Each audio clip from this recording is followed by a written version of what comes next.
Hello and welcome. So in this video, I am showing you paintings of Mostafa Zemmouri or Estivanico, as he was imagined by some local painters. So Estivanico was born in 1500 in Azmor and disappeared in 1539 in America. He was often called as the Moor or the Black. He was a Moroccan from Azmor and he was captured by the Portuguese during the Portuguese domination of the city of Azmor and sold as a slave to a Spanish nobleman, Dorantes de Caranca, in 1521.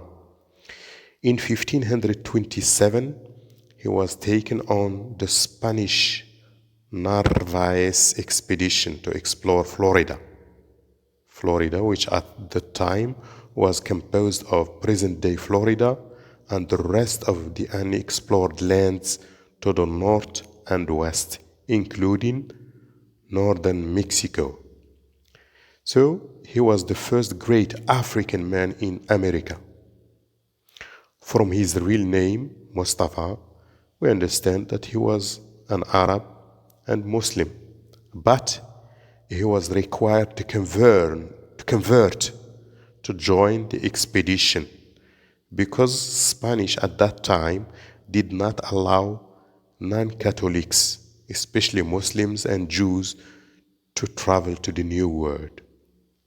So in 1528, they landed in Florida. There were about 600 men on the expedition. But as a result of storms, shipwrecks, besides the attack of Native Americans, so many of the men of the expedition were lost. In the spring of 1529, only 15 men were still alive. 13 of them, including Estivanico, left Galveston to try to get to Mexico overland. The party commanded by Dorantes, who was the master of Estivanico, headed west and south. Several men died along the way, and the rest were captured by Native Americans at San Antonio Bay. By the autumn of 1530, only Dorantes, Estivanico, who was mentioned to be to be named as he is Estivanico, he is a black Arab and a native of Azmor. So Dorantes, the master, Estivanico, Alonso del Castillo, Maldonado were still alive, besides their friend Cabeza de Vaca. This latter felt bad, so they left him behind. So he didn't join because he was feeling very bad. So they left him behind. The three went on, but they were captured and treated harshly by local people, but succeeded to escape and return. They were surprised when they returned. They were surprised actually to find their friend Cabeza, whom they left behind, Cabeza de Vaca. They left him, and they found him. When they returned, they found him becoming a trader among the various tribes. So the four men again were forced to separate, but agreed to meet the following autumn at a festival. At that time there was an annual festival to celebrate the harvest of prickly pear. So they decided to meet the next fall. They met in the festival in 1533, but were unable to escape. They returned with their different captors, and met again in the fall of 1534, at which time actually they were able to escape this time. So they went to a camp of the Avavares tribe in Mexico, where they were warmly welcomed as medicine men. Of course, Estivanico joined in healing the Indians and was especially noted for his ability to learn to speak other languages and also to use sign language. Their reputation as healers preceded them, and they were welcomed wherever they went. Along the way, they heard of a group of cities in the interior. Actually, they heard tales about that. These cities were called the 7 rich cities of Cibola. So they went on, and when they caught up with Estivanico, who was first, so they found Indians treating him like a god. And they called him the sun child, meaning that the sun sent him to them, that is to say to the Native Americans, to heal them. Because his skill of healing them using natural medicine like herbs and things like that, and speaking languages and things like that. So this helped him a lot, and the people there, they treated him like a god, or like the sun child, as they called him. So later on, Cabeza de Vaca returned to Spain. Dorantes and Castillo married and settled down in Mexico, because actually first they were captured and things like that. So to avoid all that headaches and the problems, they decided to retire.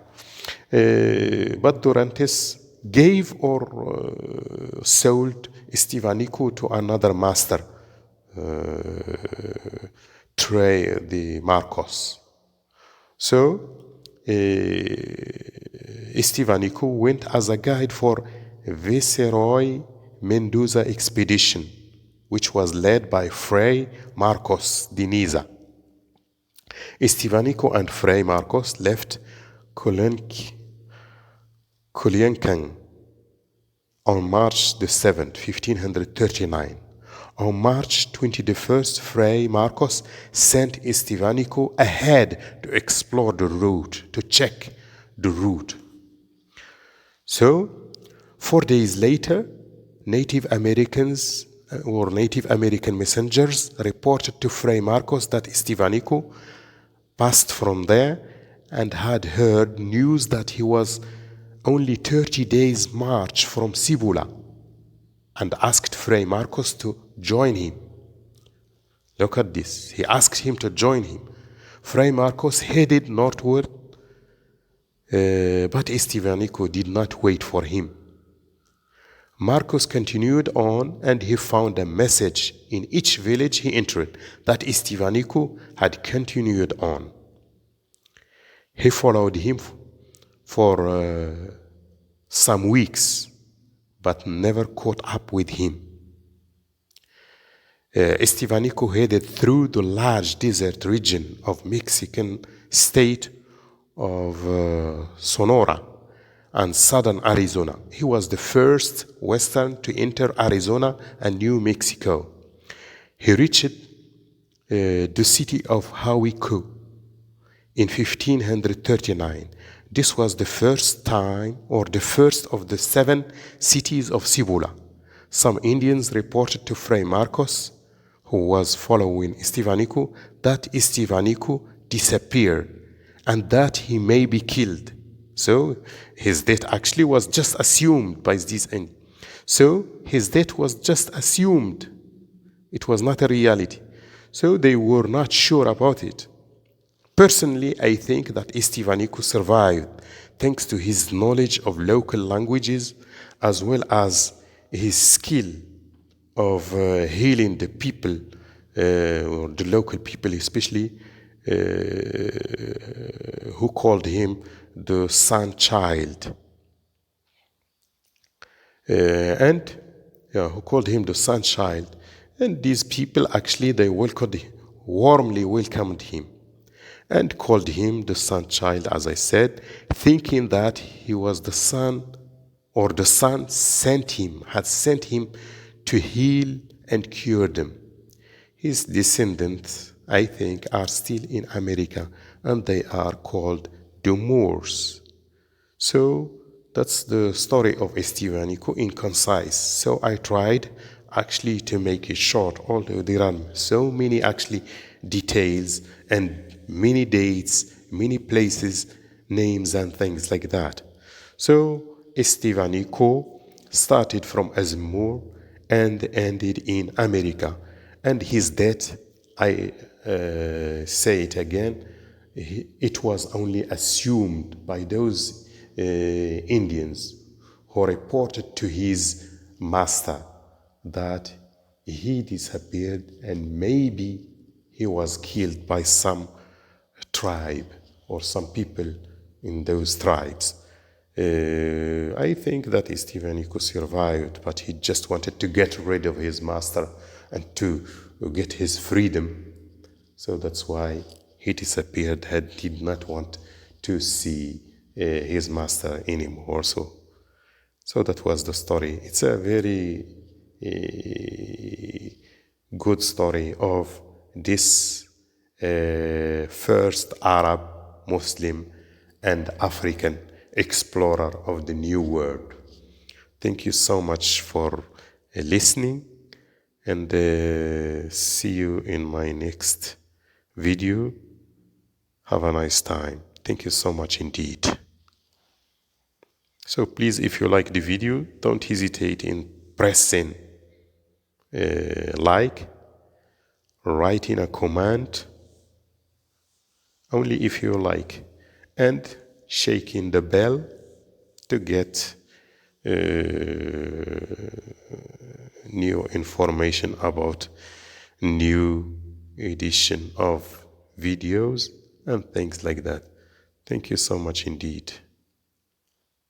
Have a nice time.